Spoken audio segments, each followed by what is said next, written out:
कि तन फूल जानो रे तू पत्तो निकलियो रे गोभी को पत्तो रे मजाक कर गयो भूख ना मेटे मेल तो ना मेटे ना बोल आ रजवत भूख अनोखड़ी मरिया मिटे चित्तौड़।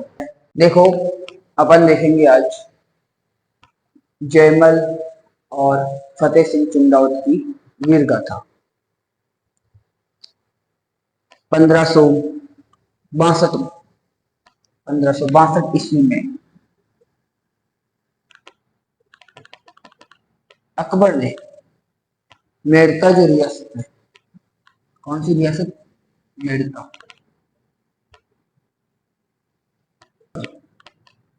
वह अकबर का शासन आया, यानी एक प्रकार से वहां शासन स्टैब्लिश किसका हो गया?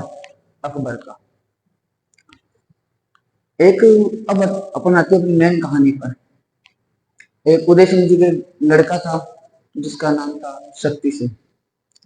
वो उदय सिंह जिन्होंने उदयपुर बसाया, चित्तौड़ में वो राज कर रहे थे। चित्तौड़ उनकी राजधानी थी और संकटकालीन अपन राजधानी मेवाड़ वालों की पढ़ते हैं वो कुंभलगढ़। तो उदय सिंह का लड़का जो था शक्ति सिंह, वो कुछ समय पहले नाराज होकर अकबर की ओर चला गया था। किस ओर चला गया था? अकबर। और अकबर यहाँ राजस्थान में लगभग सभी जगह 70-80% जगह अपना आधिपत्य जमा चुका था। तो एक दिन कहता है शक्ति सिंह से कि अब बारी है आपके मेवाड़ की, चित्तौड़गढ़ की। तो अब उसके दरबार में बैठा शक्ति सिंह बोल तो क्या ही सकता था, भाई अकबर है, वो शाम को पकौड़े बना के खा ले। तो फिर शक्ति सिंह बोला कुछ नहीं। शाम को उसने सोचा कि अगर ये आक्रमण करेगा तो मेवाड़ वाले और राजस्थान वाले क्या सोचेंगे कि अपने पिता के खिलाफ, उदय सिंह पिता थे कि अपने पिता के खिलाफ अकबर की सेना लेके आया है शक्ति सिंह, आक्रमण करवाया है, तो ये थोड़ा सही नहीं लगेगा। बिल्कुल राजस्थान का स्वाभिमान रहा है कि अपने संस्कारों की रक्षा करना। तो फिर जो सत्य सिंह है वो रात, मध्यकालीन रात्रि वहां से निकल जाता है और मेवाड़ आ जाता है। कहाँ जाता है? मेवाड़। और अपने पिताजी से कहता है डैडी अब यहाँ भी अकबर का आक्रमण होने वाला है। तो फिर अकबर और नाराज हो जाता है और फिर वो आक्रमण के लिए चित्तौड़ आता है। तो उदय सिंह जी ने सुबह दरबारियों को बताया, सेनापतियों को बताया, प्रजा को बताया कि ऐसे ऐसे आक्रमण की तैयारी हो रही है। तो उदय सिंह जी ने बोला कि बाकायदे में लड़ूंगा अकबर से और इस मेवाड़ की रक्षा करूंगा। तो सेनापतियों ने और गांव वालों ने समझाया कि अगर आप लड़ोगे तो अकबर की सेना बहुत है, विशाल है, उसका कुछ नहीं होने वाला और आप उसमें मारे जाओगे। और आप मारे जाओगे जिस प्रजा का, जिस राज्य का राजा अगर समाप्त हो जाता है तो फिर उस प्रजा की क्या होती है? दुर्गति। तो उन्होंने बोला, किन्होंने? प्रजा ने, सेनापति ने। देखो समझना, ये इतिहास है, ये कहानी की तरह याद हो सकता है और मैं गारंटी लेता हूँ आपको याद करोगे। दिल और दिमाग दोनों कक्षा में लेकर बैठना। लाडलों, जब अपना विश्वास अगर होता है तो सब कुछ सीख जाते हैं।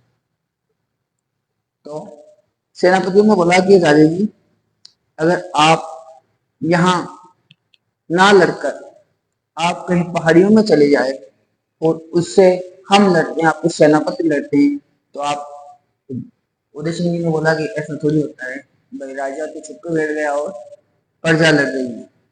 कि नहीं, सेनापति लड़ेंगे, अगर कुछ हो भी जाता है तो हमारा राजा तो जिंदा रहेगा। अरे आक्रमण करेंगे वो, तो उनका देखो, आक्रमण करेंगे तो यहाँ थोड़ी बहुत भी हो लेकिन कुछ तो क्षति होगी ना अकबर की सेना को। तो अपने कमजोर होगा तो फिर आप आक्रमण करना, जिससे अकबर की सेना कमजोर हो गई उसके बाद आप आक्रमण करोगे तो आप शायद जीत सकते हो। तो अकबर ने बोला भाई, सॉरी उदय सिंह ने, कि आपकी ये बात तो सही है। अब उदय सिंह जी ने सुबह आदेश निकलवाया और ऐसे कई रियासतों के जो अपने मारवाड़, मेवाड़, यहाँ की रियासतें जो रही है, वहां से कई सरदारों को अर्थात राजाओं को, शासकों को, सेनापतियों को बुलाया कि आप आओ और मेवाड़ की रक्षा करो। तो इसमें ईसरदास चौहान है, फतेह सिंह चुंडावत है, जयमल है, जयमल राठौर, ऐसे कई शासक वहां पहुंचे और उदय सिंह जी अपने राज परिवार के साथ गिरवा की पहाड़ियों में चले गए। कौन सी पहाड़ियों में? गिरवा की पहाड़ियों में।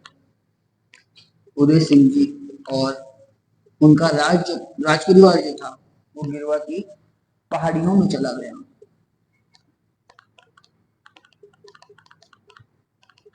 गिरवा की पहाड़ियों में चला गया।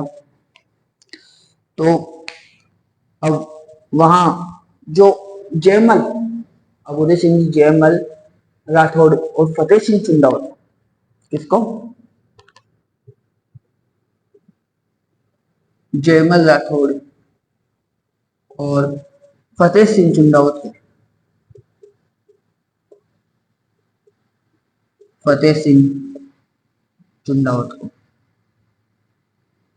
चित्तौड़ का नेतृत्व सौंपकर गए। ये वही फतेह सिंह चुंडावत है जिसे अपने वालों ने क्या बना दिया? फतेह सिंह से फत्ता, पत्ता से पत्ता। नामकरण करने वाले में तो अपने वाले वैसे ही आगे, आज भी आगे। तो ये जयमल राठौर के बहनोई थे, फतेह सिंह चुंडावत। जयमल राठौर क्या थे? बहनोई। जयमल राठौर की बहन थी फूल कंवर। क्या नाम था? फूल कंवर। दोनों की राशि एक ही थी भाई साहब, है ना? 36 के 36 गुण मिले हुए थे। तो उनकी बहन थी फतेह सिंह की जो पत्नी थी, फतेह सिंह की पत्नी थी फूल कंवर। ये बहन किसकी थी? जयमल राठौर की। तो जो कईयों ने पत्ता इसलिए भी बना दिया कि यहाँ फूल और पत्ता, फूल पत्ता। अपने गाना भी वायरल हो रहा है कि तन फूल जाने हुई तो पत्तों निकले हुए, गोभी को पत्तों रे, मजाक कर लो। मजाक भी चल रही, क्लास चल रही है, थोड़ा एंटरटेनमेंट होना भी जरूरी है। तो अपने राजस्थान के सिंगर है बनवारी जी, उन्होंने ये भी गाया है। देखो बनवारी जी जिन्हें देखें, विद्यार्थियों आपके लिए अच्छी बात बता रहा हूँ कि देखो, लक्ष्य को पाने के लिए और कला को दिखाने के लिए, लक्ष्य को पाने के लिए और कला को दिखाने के लिए किसी जैसे पारिवारिक परिस्थिति या शारीरिक परिस्थिति का होना जरूरी नहीं कि अपनी पारिवारिक परिस्थिति खराब है, अपनी शारीरिक परिस्थिति खराब है, नहीं। अगर कला को दिखाना है और लक्ष्य को पाना है तो ये कोई मायने नहीं रहता। उसका सच्चा उदाहरण अपने सिंगर बनवारी जी, जिन्होंने अभी जो गाना गाया आपको बताया वो। तो अपने वालों ने क्या कर दिया? फूल और पत्ता। हाँ, फूल पत्ता। तो ये फतेह सिंह चुंडावत और जयमल राठौर के नेतृत्व में कौन सा किला छोड़ के गए? चित्तौड़गढ़। अब भाई उदय सिंह जी चले गए, किला किनके हाथों? फतेह सिंह जी और जयमल जी राठौड़ के। तो आज अगर आज के समय की बात करें तो अगर कोई मकान की चाबी किसी को दे जाए, वही बात यहाँ चल रही है ना? तो भाई सब पूरा जो राजदरबार था, अब 8,000 की सेना और फतेह चुंडावत, जयमल राठौर, ये सब किले में बंद। अकबर आते हैं और पहाड़ी के नीचे कई दिनों तक घेरा बनाकर बैठे रहते हैं। हाँ, माना जाता है कि अकबर ने 8 महीनों तक 8 महीनों तक घेरा डाल के बैठे रहे। देखो पहले युद्ध वगैरह होते थे तो सब किले में बंद हो जाया करते थे, एक साथ राशन पानी लेकर अंदर। अब भाई कितने दिन चल सकता है राशन पानी, खाने पीने का जो सामान है, कितने दिन चल सकता है? एक ना एक दिन तो समाप्त हो गई। तो ऐसे करते करते स्थिति दयनीय होती गई, खराब होती गई। तो फिर अब जो ये थे फतेह सिंह चुंडावत और जयमल राठौर, इनके नेतृत्व में था किला। तो अब ये जैसे अब वो क्या, अकबर रोज गोले दागता था, यानी तोपे बंदूकें चलाता था। तो जो किलेबंदी होती है, किले के चारों ओर की दीवारों को क्या कहते हैं, किलेबंदी। तो किलेबंदी कमजोर होती गई, लेकिन बहुत मजबूत थी रे, जो कमजोर हो ना सकी। फिर भी अगर ये अकबर रात को तोपे गिरवाता, जो भी क्षति थी रातों रात उसको वापस सही करवा देती। कौन? जयमल जी राठौर रातों रात उसको वापस बनवा देते। तो उसको वापस बनवा देते। तो अब जो बात है कि उनसे ही अब ये जो चित्तौड़ का किला है, चित्तौड़ का जो किला है, चित्तौड़गढ़, है ना, तो वो क्या ऊंचाई पर था, और वो अकबर कहाँ था, मैदानी क्षेत्रों में। तो इतने नीचे से इतने ऊपर गोले बंदूकें ताकना बहुत मुश्किल था। तो इन्होंने किसका निर्माण किया, क्या बनवाया, एक टीला, जिसे कहते हैं मोहर मगरी। क्या बनवाया, मोहर मगरी, मोहर मगरी का निर्माण किया। इसके ऊपर से बंदूकें और गोलियां ताकी। एक और क्या बनवाया, साबाद, साबाद, साबाद मतलब होता है एक लंबी सुरंग। क्या, लंबी सुरंग, जिसको, जिसकी ऊंचाई कितनी होती, एक हाथी पर एक व्यक्ति भाला लेके खड़ा हो जाए तो वो भाला उसकी छत को, किसकी छत को, साबात एक लंबी सुरंग की छत को छुएगा, इतनी लंबाई उसकी होती थी। तो साबात का निर्माण करवाया, मोहर मगरी का निर्माण करवाया। तो इसमें से क्या करते थे, बंदूकें गोलियां जो तोपे थी वो दागते थे। जो बराबर में होगा तो भाई आसान तो रहेगा, एक नीचे से ऊपर, है ना, वही चीज। तो अब जयमल राठौड़ स्थिति और दयनीय होती कि एक प्रकार से जो प्रजा थी अंदर वो परेशान थी, सेना परेशान थी, राशन पानी सब धीरे धीरे समाप्त होने की ओर जा रहा था। तो एक दिन जयमल जी राठौर ऊपर दीवार पर खड़े थे, तो अकबर ने एक बंदूक चलाई, जिसका नाम है संग्राम बंदूक। संग्राम से एक गोली चलाई, संग्राम से गोली चलाई। ये क्या है, बंदूक है ना, संग्राम के बंदूक, संग्राम से गोली चलाई जो जयमल जी के पैर में लगी। फिर ऐसे करते करते स्थिति दयनीय होती गई। फिर आगे, अब वो क्या कि अकबर ने, पता चला कि, गोली लगने से पहले की बात बता रहा हूँ, कि अकबर को पता चला कि अंदर उदय सिंह जी तो है नहीं, उन्होंने वह किसी को सौंप के गए, वह ये जो किला है वो किसी को सौंप के गए। तो अकबर ने पता लगाया कि किला किसको देके गए। तो पता चला कि किला जयमल राठौड़ और फतेह सिंह चंदावत जी को सौंप के गए। तो अकबर ने वही फतेह जयमल जिसको अपन ने 1562 में कहा हराया था, मेरे यार इसको अपन उस टाइम ही हरा दिए थे, तो अब तो अपन इससे बात करते हैं, संधि करते हैं, तो अपना दूत उसको भेजते हैं इसके पास, जयमल जी के पास, कि राजा जी बोल रहे हैं कि किला आपका तो है नहीं, किले का मालिक दूसरा है, तो आप संधि कर लो, राजा जी आपको मेरता वापस दे देंगे। तो उन्होंने कहा, जयमल जी ने, उदय सिंह जी ने इस किले की जिम्मेदारी, यहाँ की प्रजा की जिम्मेदारी, यहाँ की सेना की जिम्मेदारी मुझे सौंपे गए, और मैं ऐसा विश्वासघात के साथ नहीं कर सकता। नहीं माने वो।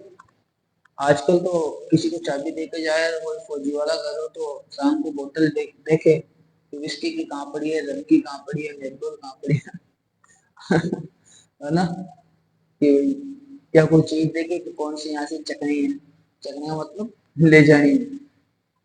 तो लेकिन पहले का समय भाई साहब, चीज था, क्वालिटी क्रीम जो थी वो पहले का समय था। तो जयमल जी ने मना कर दिया। फिर वो गए कि भाई जयमल जी नहीं मानेंगे। तो वापस अकबर ने दूत भेजा कि आपको मेड़ता तो वापस दे देंगे, एक नागौर भी दे देंगे, नागौर जो रियासत है वो भी आपको दे देंगे। दूध जाता है कि राजा जी बोल रहे हैं आपको मेड़ता और नागौर दोनों रियासतें वापस दे दी जाएगी, एक ऑफर में दे दी जाएगी नागौर। तो फिर जयमल जी कहते हैं भूख ना मेटे मोल तो ना मेटे नागौर रजवट भूख अनोखड़ी मरिया मिटे चित्तौड़। क्या बोलते हैं कि भूख ना मेटे मेरे तो, कि ये भूख ना तो मेड़ता से मिट सकती है, ना मेटे नागौर, ना नागौर से, या रजवट भूख अनोखड़ी, ये रजवट की ये राज स्वाभिमान की जो भूख है वो अनोखी है। मरिया मिटे चित्तौड़, चाहे इस स्वाभिमान के लिए चित्तौड़ में चित्तौड़ की रक्षा के लिए मरना भी पड़े तो मैं मंजूर हूँ। फिर उन्होंने बोला कि ये नहीं मानने वाला। तो फिर वो एक दिन दीवार पर खड़े थे तो उनके गोली लगी, ये घायल हो गए। फिर बात आई, स्थिति खराब होती गई। तो फिर जो थे फतेह सिंह जिंदाबाद और जयमल राठौड़ कि अब अपन को साका करना पड़ेगा। साका आप सब जानते हैं, एक बार और बता देता हूँ, एक ऐसा युद्ध जिसमें लड़ने की क्षमता समाप्त हो जाए, तो खुद ही यानी अब कुछ नहीं हो सकता, अब तो मरना ही है सेना के सामने जाकर, ताकि यह ना हो कि डर के मारे भाग गए। यानी स्वाभिमान जो अपना बरकरार रखना है उसके लिए साका यह है। अकबर जाकर समय जयमल और फतेह सिंह चुंडावत के जो साका किया गया था वो चित्तौड़ का तीसरा साका। कौन सा तीसरा साका कब हुआ? 1568। 1568 ईस्वी में थर्ड साका हुआ था किसका? चित्तौड़ का। इस साखे में फतेह सिंह चुंडावत केसरिया धारण करते हैं। केसरिया धारण का मतलब अब सेना के सामने जाना, लड़ना और मरना। फूल कंवर के नेतृत्व में 3000 महिलाओं ने जोहर किया था। तभी तो कहते हैं, अब बताओ फूल कंवर के क्या लेना देना चित्तौड़ से, लेकिन जो स्वाभिमान है वो अमर रहा करता था। आज ये अपन उनको जान ले, तभी तो कहते हैं कि ये राजस्थान है, ये वीरों की भूमि और वीरांगनाओं की भूमि। वीर कौन? जयमल राठौर जैसे, फतेह सिंह चुंडावत जैसे। और वीरांगनाएं कौन? फूल कंवर जैसे। फूल कंवर के नेतृत्व में 3000 महिलाएं जिंदा जल गई बच्चों को लेकर। इसमें फतेह सिंह जी के बच्चा भी था, वो भी जिंदा जला इनके साथ। फतेह सिंह जी की माँ भी थे, वो भी जिंदा जले। बताओ फतेह सिंह जी पर क्या बीता होगा उस टाइम। याद करो, सोचो उस टाइम का इतिहास, उस टाइम का जो क्या रहा होगा उनका, कि फूल कंवर अपने बच्चे और अपने सास के साथ जो हर करते हैं। 3000 महिलाएं इनके साथ थी, 3000 महिलाओं के साथ फूल कंवर के नेतृत्व में चित्तौड़ का तीसरा साका होता है। अब फतेह सिंह चुनाव जब जा रहे थे तो अब ये घायल थे, बरसा पैर के लगी हुई थी, युद्ध कर नहीं सकते। तो सेना जब बाहर जा रही थी तो इन्होंने बोला जी मेरी कि आप कितने भाग्यशाली हो, आप कितने सौभाग्यशाली हो कि आप आज इस वीर भूमि के लिए, इस चित्तौड़ के लिए, अपने स्वाभिमान के लिए राजा के सामने, या राजा मतलब जो अकबर है उसके सामने जाकर आप केसरिया धारण करोगे, यानी साका करोगे। आप कितने सौभाग्यशाली हो। शायद शायद मेरे भी ये पैर सही होता, मैं भी जाता और लड़ता और वीर गति को प्राप्त होता। तो ऐसे वो उदास थे। कौन? जयमल। पैर में लगी हुई थी, पता ना, संग्राम से बंदूक लगाई थी। तो एक सेना में से एक जो बंदा था उसका नाम था कल्ला राठौर। क्या नाम था? कल्ला राठौर। वो बोलते हैं कि आप मेरे ऊपर चढ़कर, मेरे ऊपर कंधों पर बैठकर आप युद्ध करें। पैर के लगी कि कंधे पर बैठ के लड़ सकते कि आप मेरे कंधों पर बैठे। अब देखो ऐसे वीर यहाँ हुए थे कल्ला जी राठौर जैसे, इनको चतुर्भुज अवतार भी कहते हैं। क्या कहते हैं, चतुर्भुज अवतार।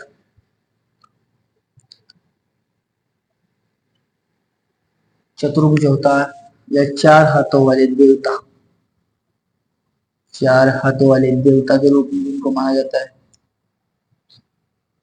वाले देवता का अवतार में माना जाता है ये चार हाथों वाले देवता।